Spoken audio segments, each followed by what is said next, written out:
एक सांगू का? आज गावचं ग्रामदैवत श्री केदार झोलाई वाघजाई मंदिरात दीपोत्सव आहे आणि मी आता तिथे चालली आहे. तर चला माझ्यासोबत. येत आहे ना? चला चला. चला चला. मंदिराच्या वर्धापन दिनाच्या आदल्या दिवशी मंदिरात दीपोत्सव असतो आणि ह्या निमित्तानं गावातली सगळी मंडळी आणि गावातली चाकरमानी एकत्र येतात. मंदिराला मंडप लाइटिंगने सजवतात, देवाऱ्यात सुंदर फुलांनी देवाला सजवतात आणि गावातल्या सगळ्या बायका मुली एकत्र येऊन दीपोत्सवाची तयारी करतात.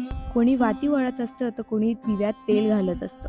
मंदिराच्या प्रत्येक कार्यक्रमासाठी प्रत्येकाची लगबग आणि सहभाग असतो. श्री केदारनाथासमोर पणत्या लावून श्रीचा आकार बनवतात आणि बाजूच्या 2 साईडला पणत्यांनी स्वस्तिक काढतात. मंदिरातली केदारनाथाची मूर्ती ही दगडात कोरलेली आहे. या केदारनाथाच्या मूर्तीकडे पाहिलं की अगदी प्रसन्न वाटतं आणि आज तर त्या फुलांच्या सजावटी आणि आरासेमुळे तर आणखीनच सुंदर वाटते. अशा प्रकारे प्रत्येक जण त्या पणत्या लावायला सज्ज असतो.